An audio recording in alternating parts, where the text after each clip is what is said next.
Welcome back, party people, to another installment of Big Dog Academy. My name is Jacob Mooney, and this is the story of how going to jail was the best thing that ever happened to me. Midnight, October 2023, Pacifica, California.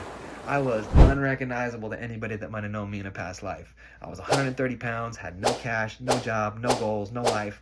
I was just a drug addict living out my car at the bottom of the barrel. Here's a picture for reference. Now, I had just gotten into an altercation in the neighborhood and caused a big old scene, so inevitably, I'd get run up on by the police and thrown into San Mateo County Jail, Old McGuire facility, based on guns and drug charges. Now, I was heavily on drugs and just numb to the situation at the time, but eventually I'd come to the realization that I'm not going to be getting out of jail anytime soon. So I had to endure the experience of detoxing in jail for over 2 weeks with no help whatsoever before I could even begin to think of taking a step in the right direction. Now, being stuck in this decrepit jail environment with all the other criminals and nutcases made me have a realization that this place is going to be my fate if I don't decide to change my life. But I already knew this process was going to take time. It's not like I was going to be able to snap my fingers and just become a better person overnight. So after 2 weeks of detox, I thought to myself, well, if I'm going to be here for a while, I may as well make the most of my stay and get in shape while I'm here.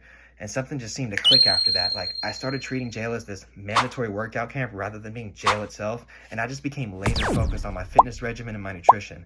I started working out twice a day, eating clean meals on the regular, and just developed this non-negotiable mindset for my physical self-improvement. Now, more importantly, this brought structure and routine back into my life and just helped me overall establish this overall foundation of discipline. Now, in adapting my new environment, I had to carry myself with strength, toughness, confidence, and above all, respect. I had to overcome my issues with anxiety and face my problems head on. Not only that, but I had to reteach myself how to have self-control and think about my actions rather than act impulsively. Now, in the 4 months that I was there, I put on 50 pounds of muscle.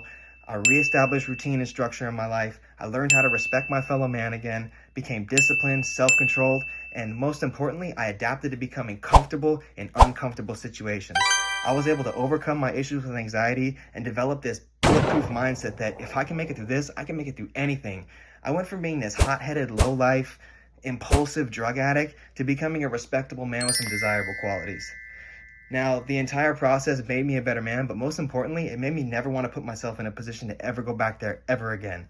Like, it was an awful experience, but honestly, it changed my life for the better, and I was able to extract so many good qualities out of the experience. So, there you have it, y'all. That's my spiel on my experience in jail and how it made me a better person and changed my life. Once again, thank you so much for tuning in. As always, I appreciate all the love and support. Like and subscribe to continue following the journey, and I'll see y'all in the next one, baby.